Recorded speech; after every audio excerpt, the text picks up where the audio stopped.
नमस्कार दोस्तों, कहानियों की दुनिया में आपका स्वागत है। इस चैनल पर आपको रोज़ नई-नई सामाजिक और पारिवारिक कहानियाँ सुनने को मिलेंगी। कुछ कहानियाँ आपको हँसाएँगी, कुछ रुलाएँगी और कुछ कहानियाँ आपको गुदगुदा जाएँगी।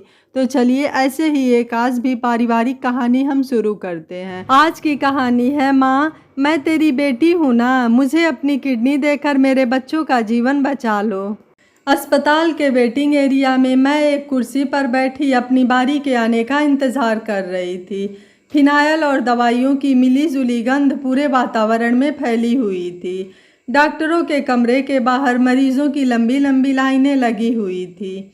मरीजों के उतरे हुए चेहरे, साथ खड़े परिजनों के चेहरे पर खिंची चिंता की रेखाएं, एक दूसरे को देखते हुए आंखों ही आंखों में तसल्ली के भाव।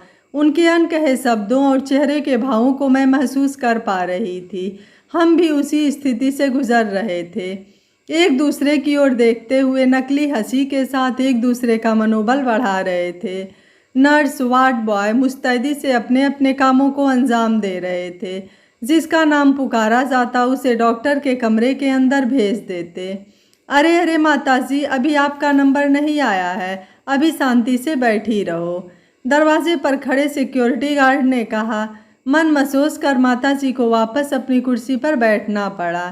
तभी एक आदमी छोटे से बच्चे को गोद में उठाए गार्ड से डॉक्टर से जल्दी मिलने की विनती करने लगा।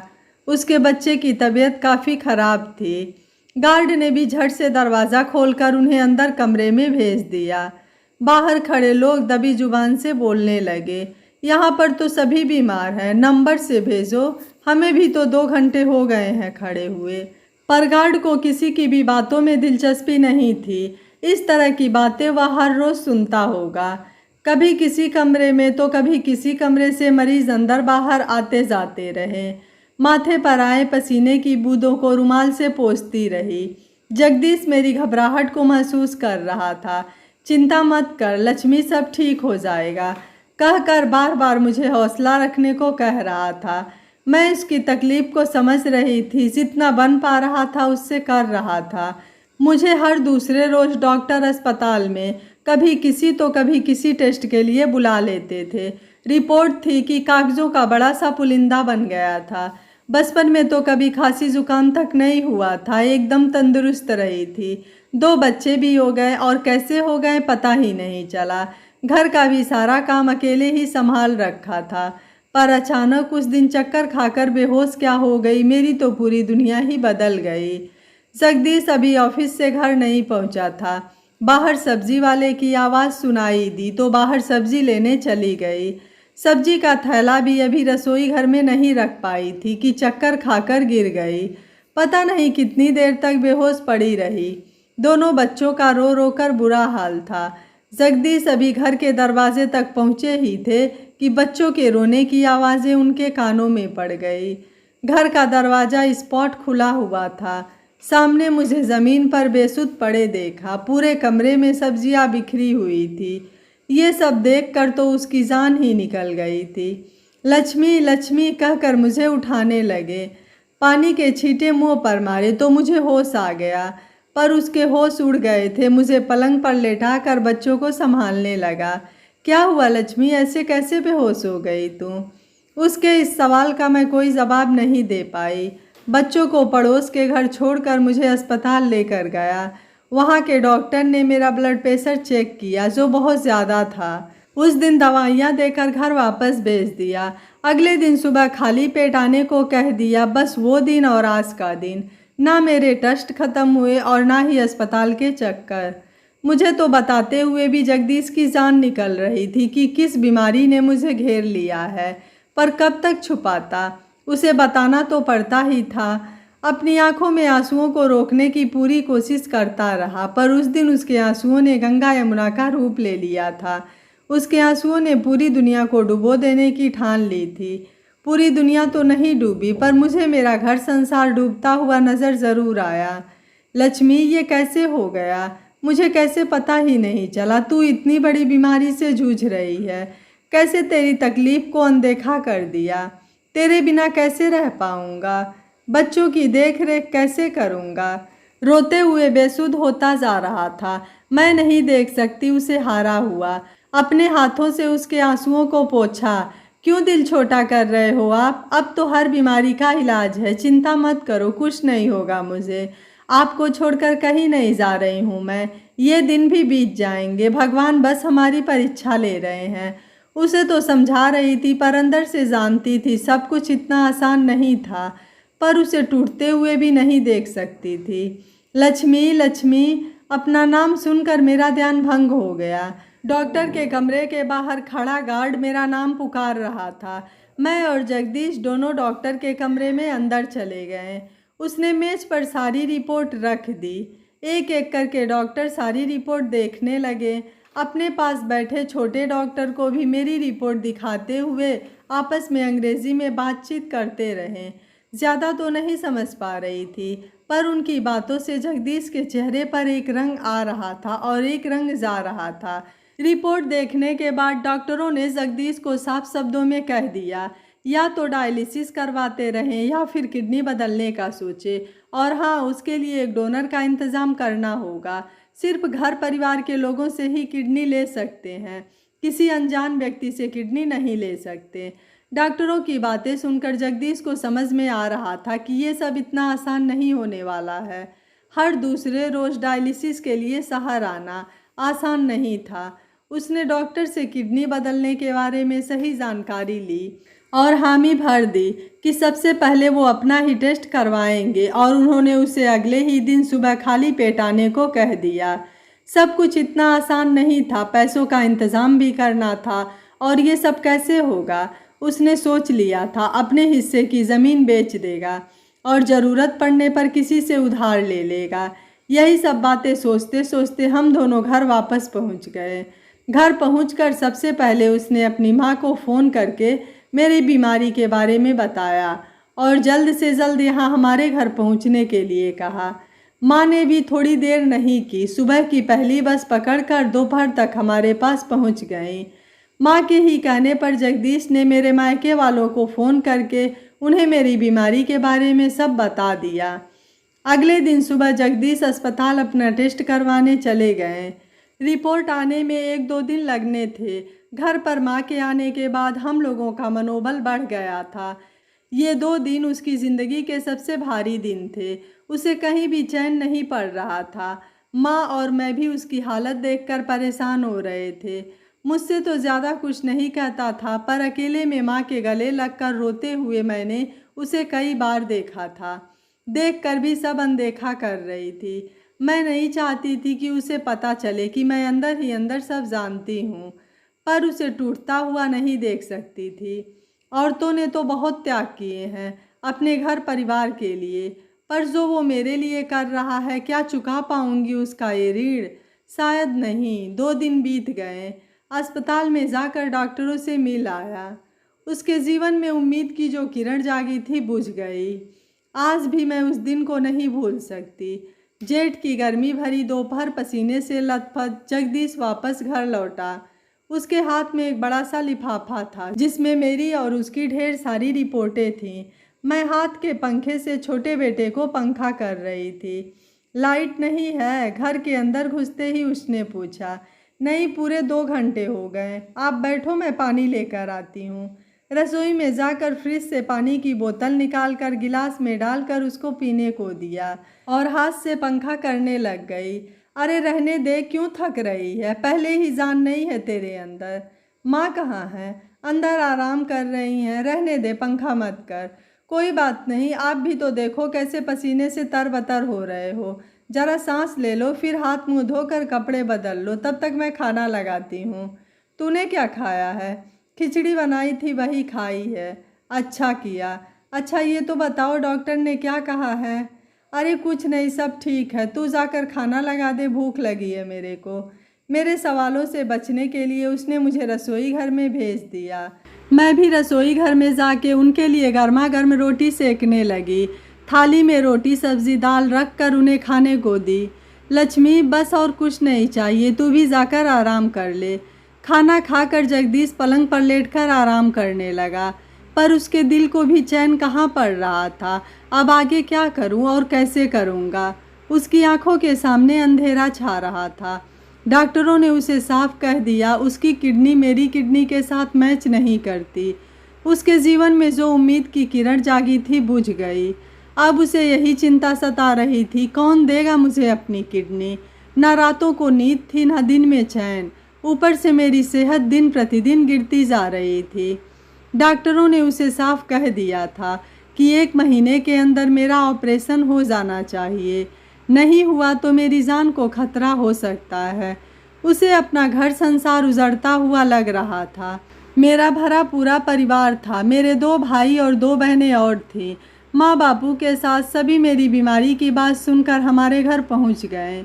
जगदीश ने अपनी परेशानी सबके सामने रखी। डॉक्टर की कही सभी बातें भी उन्हें बता दी और ये भी बता दिया कि केवल 1 महीने का समय ही हमारे पास है। सारी बातें सुनकर सब परेशान हो गए।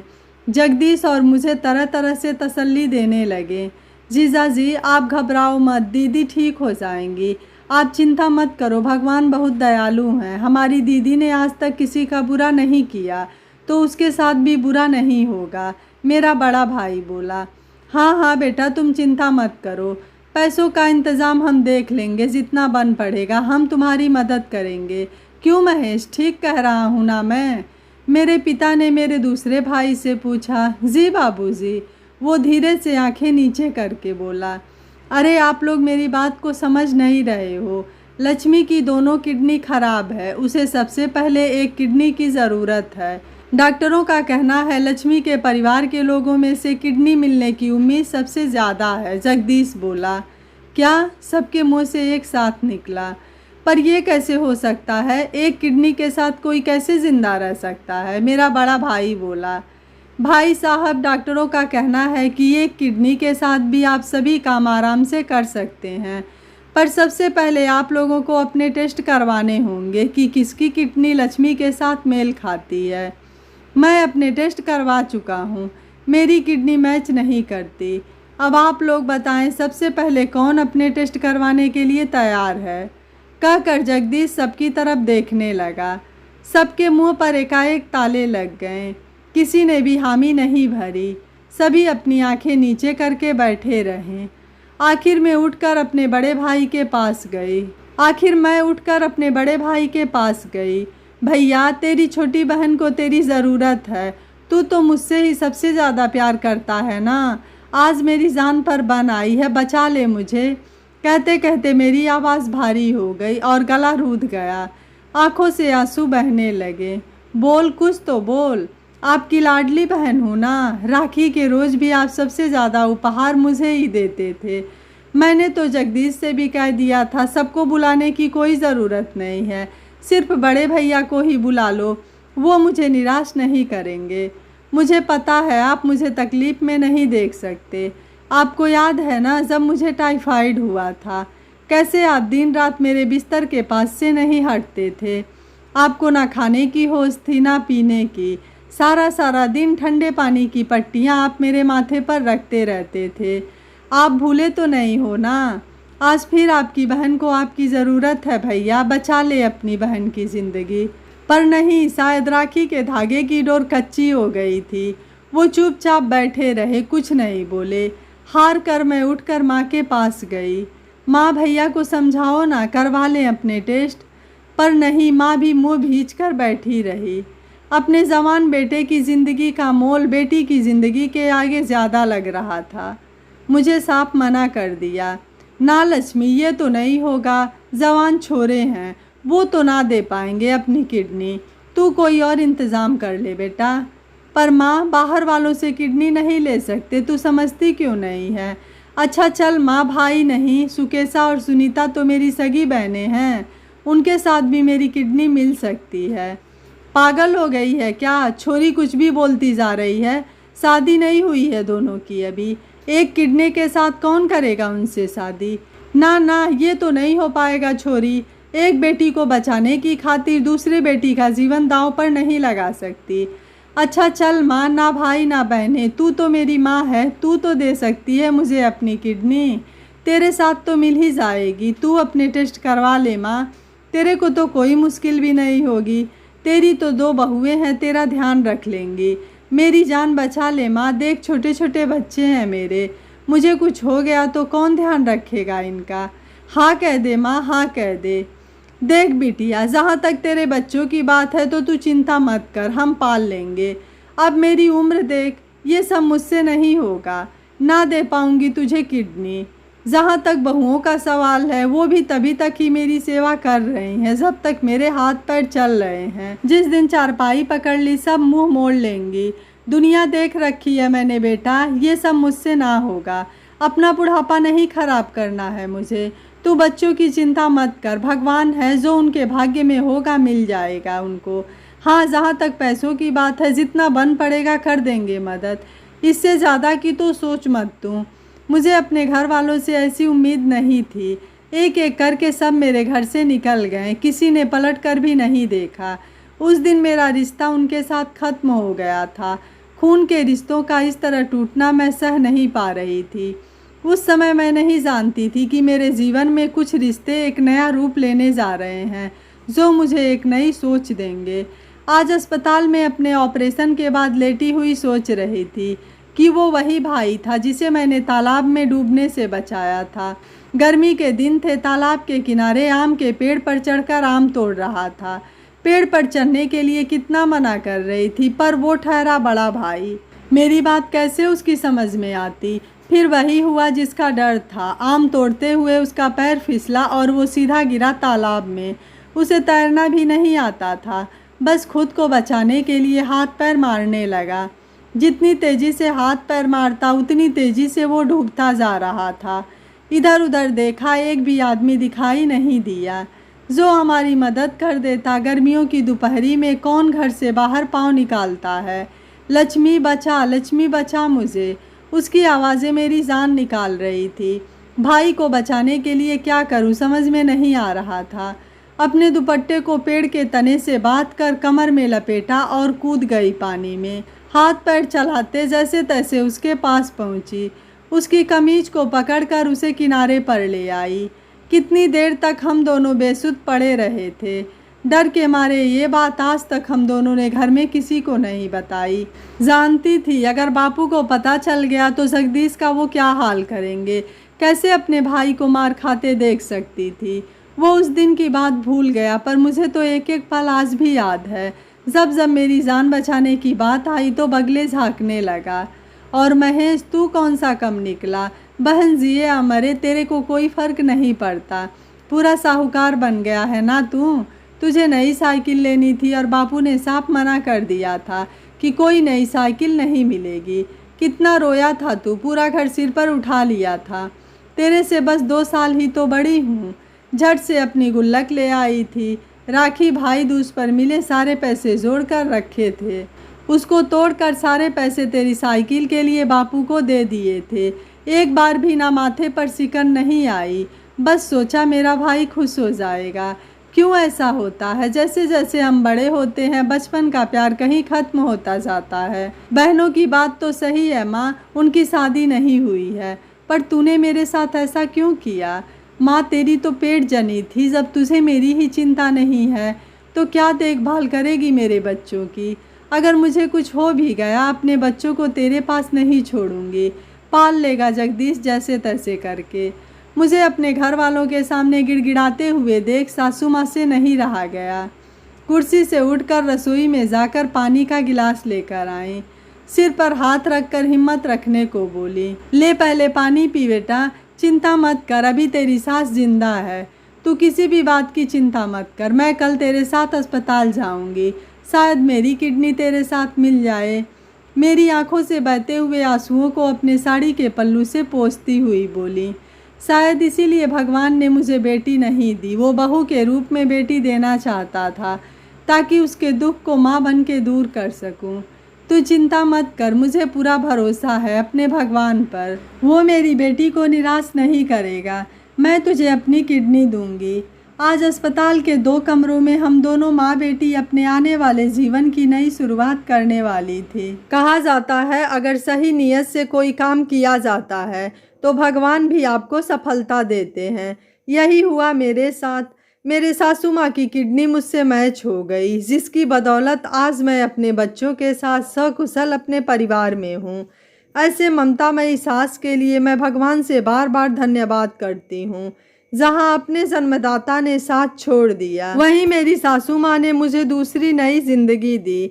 यह जिंदगी उम्र भर उनकी कर्जदार रहेगी। दोस्तों, एक किडनी से इंसान उसी तरह जीवन जी सकता है जिस प्रकार दोनों किडनी से, लेकिन ऐसे समय में ही रिश्तों की पहचान होती है, और जब रिश्ते धोखा दे देते हैं तो दिल तार तार हो जाता है। सभी लोग यह जानते हुए भी हिम्मत नहीं कर पाते हैं किडनी देने का। लक्ष्मी की सासू माँ ने बहुत हिम्मत दिखाते हुए अपनी बहू को नया जीवन दिया। इस कहानी के बारे में आपकी क्या राय है? आप मुझे अपनी राय कमेंट बॉक्स में ज़रूर दीजिएगा। वीडियो पसंद आया है तो वीडियो को लाइक, शेयर एंड चैनल को सब्सक्राइब कर लीजिएगा। Thank you for watching. मिलते हैं अगली कहानी में।